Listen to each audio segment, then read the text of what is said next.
काला साया। यूं तो बनारस घाट अपनी खूबसूरती के लिए बहुत प्रचलित है, पर घाट के किनारे कई राज लिए बैठे हैं। ये कहानी शुरू होती है बनारस के घाट के पास बने ममता निवास से, जहां प्रिया लाल जोड़े में ममता के घर उसकी बहू बनकर आती है। आओ आओ बहू, घर को अपने पैरों से पवित्र करो। ममता घर की दहलीज पार कर ही रही होती है कि अचानक एक बहुत गंदी सी बास पूरे घर में फैल जाती है।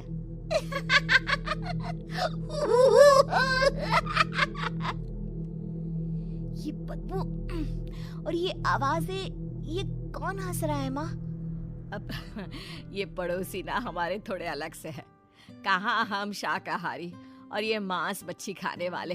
छोड़, तू ध्यान मत दे और गृह प्रवेश कर। और हाँ बहू, अपनी सास की एक बात हमेशा याद रखना, इन पड़ोसियों से तो कभी बात नहीं करेगी। अच्छे लोग नहीं है ये। अपनी सास की ये बात मानेगी ना बेटा? हाँ माँ, जो आपकी मर्जी, मैं उनसे बात नहीं करूंगी। अगले दिन प्रिया अपनी पहली रसोई बनाने रसोई घर में जाती है। ये छोकी बात तो नाक में जा रही है। एक काम करती हूँ, खिड़की खोल देती हूँ। प्रिया खिड़की खोलने जाती है। इतने जाले, लगता है इस खिड़की को कभी खोला ही नहीं गया। पर ऐसा क्यों? ओह, नॉन वेज की स्मेल आती होगी ना। 2 मिनट के लिए खोल लेती हूँ, फिर बंद कर दूंगी। प्रिया खिड़की खोलती है। खिड़की खोलते ही उसकी नजर सामने वाले घर की खिड़की पर पड़ती है, जहाँ एक लड़की खड़ी होती है। हाथों में मेहंदी, लाल रंग की साड़ी, बिल्कुल सजी धजी, मानो प्रिया की तरह ही वो भी नई नवेली बहू हो। वो प्रिया को देखकर मुस्कुराती है। हे भगवान, माँ ने तो इनसे बात करने को मना किया था। प्रिया फौरन ही खिड़की बंद कर देती है और तवे पर चढ़े रोटी की ओर देखने लगती है, पर वहाँ रोटी न होकर मछली पड़ी होती है। ये क्या? पहली ही रसोई में इतनी बड़ी गलती। हे भगवान, अब मैं क्या करूं?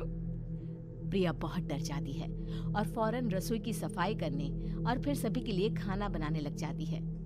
जब वो सबको खाना परोसती है, सब तो ठीक है, मैं बेकार में चिंता कर रही थी। हे भगवान, ऐसे ही बस अपनी कृपा बनाए रखना। रात के वक्त जब सब सो रहे होते हैं, तब प्रिया को पायल की आवाज सुनाई देती है, जिससे उसकी आंख खुल जाती है। ये पायल की आवाज कहाँ से आ रही है? प्रिया उठकर उस आवाज के पीछे छत की सीढ़ियों तक जाती है।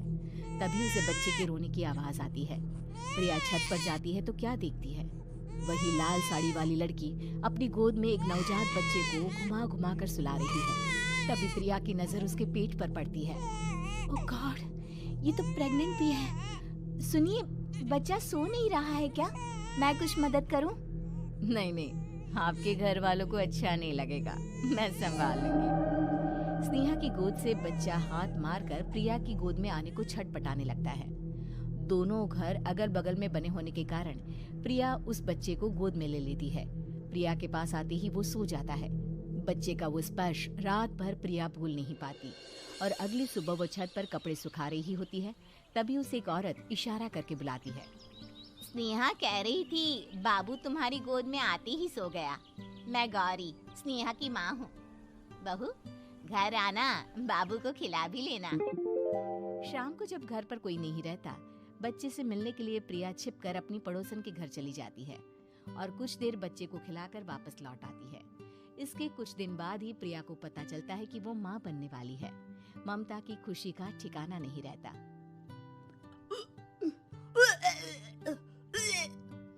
माँ जी, पता नहीं क्यों उल्टी आ रही है। प्रिया भागती हुई वॉशरूम में जाती है तो हरे और लाल रंग की उल्टी करती है। उस उल्टी में से कीड़े निकलते हैं। ये क्या? खून और ये कीड़े! माँ! माँ! प्रिया की आवाज सुनकर ममता दौड़ कर आती है, पर बेसिन में कुछ नहीं होता। प्रिया हक्की बक्की रह जाती है। ये सब क्या हो रहा है? प्रिया घबरा जाती है और अपने कमरे में जाकर सो जाती है। डर के कारण वो इतनी थक जाती है कि उसकी आंख लग जाती है। तब उसे ऐसा लगता है उसके पेट पर मानो कोई बैठा हुआ हो। कौन हो? प्रिया के पेट पर एक 5 महीने की बच्ची बैठी हुई थी, जो बुरी तरह जली हुई थी। माँ, तुम ही मुझे लाई ना अपने पेट में। मैं तुम्हारी माँ नहीं हूँ। कौन हो तुम? माँ, देखो मैं जल गई बुरी तरह से। 6 महीने पेट में रहने को भी मुझे नहीं मिला। सहला दो ना माँ। बचाओ, बचाओ, माँ। ममता दौड़कर कमरे में आती है। प्रिया की बातें सुनकर वो सब समझ जाती है। तू कहीं बगल वाले घर में तो नहीं जाकर आई ना बहू? मुझे माफ कर दो, मैं गई थी माँ। उस घर में सब मरे हुए हैं बहू। कई साल पहले स्नेहा उस घर में बहू बनकर आई थी। कुछ ही दिन में वो एक बच्चे को जन्म देने वाली थी। पूरा घर बच्चे के आने की खुशी में खोया था कि एक दिन अचानक उस घर में आग लग गई। सब बुरी तरह जलकर मर गए। गौरी आज भी दादी बनने का इंतजार कर रही है और इसीलिए स्नेहा ने अपना अजन्मा बच्चा तुम्हारी कोख में डाल दिया। ममता ये कह रही होती है कि पीछे से उसके पैरों को एक बच्चा पकड़ लेता है। दादी, दादी। माँ, स्नेहा की गोद में यही बच्चा था। ये बच्चा कौन है फिर? तेरी मौत है। तेरी भी दादी। जिस चीज का ममता को डर था वही हो गया। ममता निवास के ऊपर मौत ने चादर बिछा दी थी। प्रिया का पेट ऐसे बढ़ जाता है मानो 9 महीने का हो। 2 हाथ उसके पेट से बाहर निकलते हैं। बहू, संतोष को फोन कर, किसी पंडित जी को बुला बहू। प्रिया का पति भागता हुआ घर आता है। ये तो होना ही था माँ। तेरा पाप तेरे सामने आ गया तो तू सह नहीं पा रही है। स्नेहा घर में आग लगी नहीं थी, माँ ने लगाई थी, प्रॉपर्टी की लालच में। और वो बच्चा मेरी पहली पत्नी का बच्चा है, मेरा बेटा, जो कि उस आग की चपेट का शिकार हो गया था। मैंने तुमसे ये सब माँ के कहने पर छुपाया था। मुझे माफ कर दो प्रिया। तुम अगर चाहो तो यहाँ से जा सकती हो। मैं तुम्हें किसी भी बंधन में रखना नहीं चाहता। मेरी शादी हुई है आपसे, मैं आपको छोड़ नहीं सकती, पर उससे पहले हमें स्नेहा, उसकी माँ और बच्चे की आत्मा की शांति करवानी होगी। संतोष और ममता गौरी के घर जाते हैं।